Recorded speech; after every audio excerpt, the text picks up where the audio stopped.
Patricia? Zarina, apektado ang mahigit 197,000 na mga consumers ng Meralco dahil sa pananalasa ng bagyong Uwan.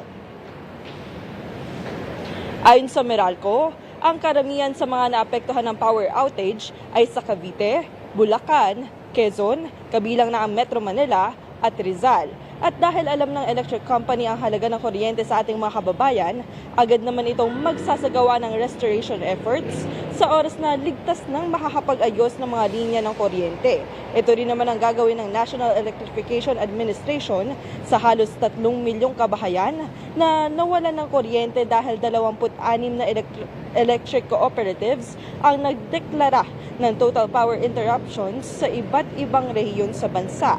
Binahagi rin naman ng Meralco na magpapatupad sila ng dagdag singil na 152 centavos per kilowatt hour sa kanilang mga consumer ngayong November billing.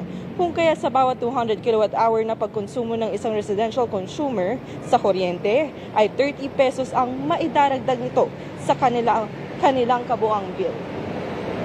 Zarina, hindi naman katulad kaninang umaga dito sa Maynila na pabugso-bugso ang ulan ay ngayon naman ay nananatiling maaraw na dito sa Maynila, kung saan dito nga sa Delpan Sports Complex kung saan kanina ay maraming mga evacuees o mahigit 1,600 na mga evacuees ang ngayon ay wala na at ligtas na silang nakauwi sa kanilang mga tahanan. Mula dito sa Maynila, balik dyan sa studio. Maraming salamat, Patricia Lopez, nagbabalita live.